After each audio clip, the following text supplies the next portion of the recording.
Hey guys, DJ here with another tutorial on Feed the Beast, and this is B101 part 8, and today we're looking at the Austere, or Austere, or whatever you want to call it. It's pretty much the kind of desert bees of the mod pack. So I am going to firstly say that it is really hard work to actually make your alveoli, if you are using one, into the right temperature and humidity, which is hot, so somewhere between 190 and 200 degrees, and humidity of these are 19, so we're actually going to have a bit of a problem. So I'll just fix that quickly. Okay then, so I've just fixed these up, so they're now at 190 and 0. They can be between 190 and 200 for this, and 0 and 10. So we're looking at a jungle kind of atmosphere at the moment. Although, if you add just 10 more degrees, it will turn into a desert like we got over there. So the first one we're looking at is the... that was just back there. Oh... I've got some kind of automated cactus system going here because they're growing and killing themselves. Anyway, the first in the system is the Modest Princess and the Modest Drone, which is there. These are the standard bees found in the desert, so there's probably a few hives over there somewhere with some modest bees. So that's how you'd find those.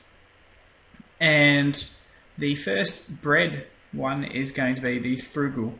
So for the Frugal, you might have seen it in a previous one. We're using the Modest, I'm actually going to use the Modest Princess because I don't want to have to go to the nether. So Modest Princess as well as a Sinister Drone. Start with that one, then we'll go again, not that one. Modest Princess again, and we'll try a Fiendish as well. Fiendish also works, so just double check, yeah, that's right. So again, Modest and either Sinister or Fiendish from the Infernal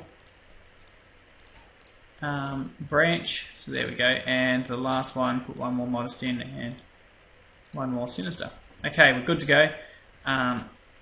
These shouldn't be too long to go, but while we're waiting, I'll show you what happens with their parched combs. So the majority of them, so the Frugal and the, well actually all three of them, Frugal, Austere, which is what we're working towards, and the Modest will all produce parched combs, which are going to give you honey drops and beeswax, pretty standard stuff. As far as I know, I don't think there's anything else that comes from those. And I'll get rid of those. The Austere produces a powdery comb, unlike all the rest, which gives you some gunpowder. And I'm not actually sure what else it gives you, so I can just quickly check it out for you. There we go, 20% chance of honey drops and beeswax, and a 90% chance of making gunpowder. And the parched comb is the same, beeswax and honey drops. Okay. Funnily enough, you can't actually get powdery combs from NEI. If you're in creative, you actually have to create them. So I haven't actually got what I want here, so I'm going to go again. Get rid of those. I'll probably have to get some more Modest. The reason I'm not... So some more Modest Princess. The reason I'm not using the Sinister or Fiendish as the Princess is because I don't have the capabilities to do that. So the problem I've had is I've had to put in a lot of hydro regulators filled with lava and a lot of heaters in that I've actually had to get rid of a few of my frames, unfortunately. Which does mean that it's a lot harder to crossbreed. So it might actually take a few times, but stick with me and we'll see how we go. I'm sure we'll eventually get there. Modest and Sinister. Okay, so I'll just show you what I've got over here while we're waiting for them to run very quickly. The Austere, which is the final one, has a bit of an interesting effect. It's called the creeper effect. I'm going to go too close. So what we're getting some powdery combs. See, naturally, the desert is 200 and 0, which is exactly what they like. And I've got some frames in there to give it a bit of handiwork. But if I go too close, doesn't seem to. You're doing it today. There we go. That's what I was waiting for. So if I run over too close, it should just take a few seconds. There we go. It's the creeper effect. So it does explode. And and it will actually do a lot of damage. And I'm pretty sure it actually does destroy the hive if you're not in creative and you're not in where explosions are off on your server or something. So as you can see, just quickly, that is where you would find the modest bees in something like that, the modest hive. Just grab your scoop up, and you're good to go. So we'll just come back here to bee central. Just so you know, you always want to make your bee area. They do take up quite a lot of space, like all these flowers and all the stuff behind. You've got a bit of a centrifuge and squeezers and whatnot. Maybe a tank for your honey if you're producing a lot. Still haven't got anything yet.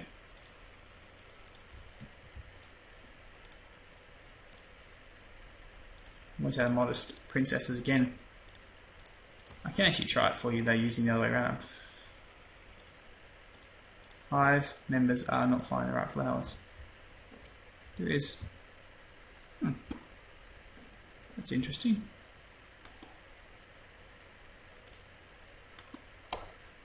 We'll just try that quickly. Shouldn't have any problem finding them. Oh, can't do that there, can I? Oh, don't care about that silly modest princess. It's just too fussy because all they should need is that. Anyway, I'm going to skip the frugal just because it's being a bit silly.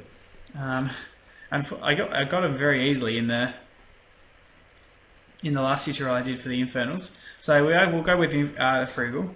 So that from the modest, let's say we put together some modest and some sinisters, or modest and some fiendish, and we've now got a frugal princess. So in order to get an austere, which is really what we're working for, we're going to put modest and frugal together.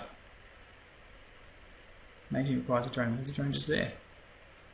Okay, so we've got our frugal, modest drone, and frugal princess. I should have a few of those. There we go.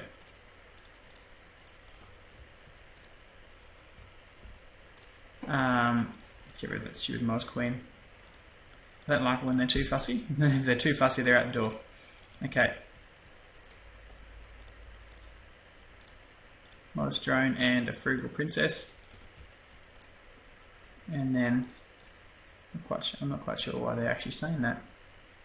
To be honest, it might just be a little bit of a glitch that I need to log out and log back in.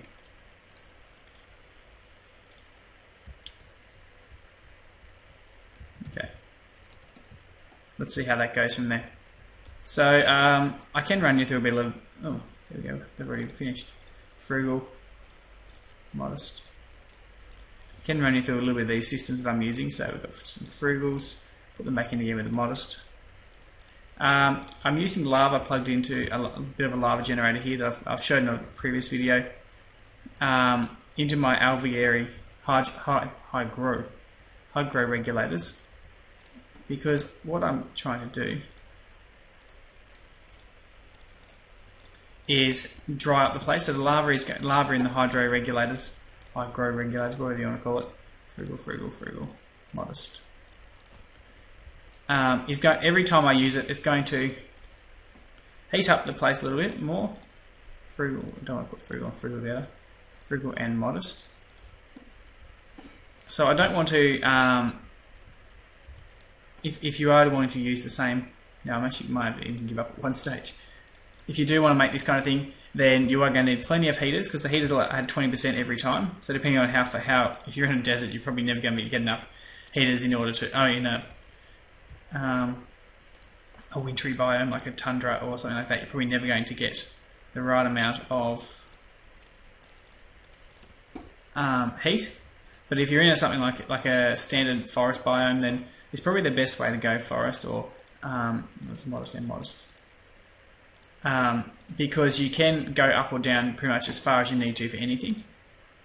And I do believe there's a frugal there.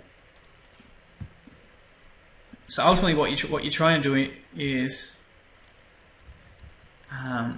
heat up your place. So I've actually got 4 high grow regulators plugged into lots and lots of lava, and I've also got something like 1, 2, 3 and 4. So there's 4 heaters in this area, although I could have just used my brains and built myself an alveoli over here.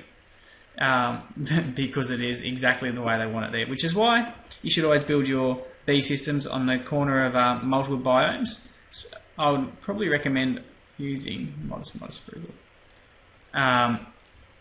If you can find somewhere with a forest biome really close nearby, you're probably going to find that's the best place to go. As you don't go in the forest biome necessarily, but if you're on the edge of it, then you can have one Frugal, and Modest. Then you can have one alveary or apiary plugged into the forest, the tundra area when you want to get to the rarer, when you want to automate some of like wintry bees and that kind of thing. But I will finish it here because I don't really want to waste time continually breeding. Just simply because the breeding chances are a lot lower because I've had to take out some frames and I've had to take out some mutators in order to fit in my high grade regulators and heaters. So I'll conclude it there. So in summing up, we've got parched combs from this, and we've got powdery combs, and then of course we get that from that you can get some gunpowder, some and a bit of other crap. You don't really need too much. But if you did really want, there we go, there's an Austere. If you did really want more infinite supply of gunpowder, then you could always automate the process of an Austere replication with a frame that will stop mutation completely. Rightio, this is DJ signing out. The next one we're going to probably look at is monastic, although monastic does require a bit of a funny trick to it, so we may skip that one and come back a little bit later on when I can find myself a village. Otherwise, you'll be looking at tropical, frozen, or maybe even festive. DJ out.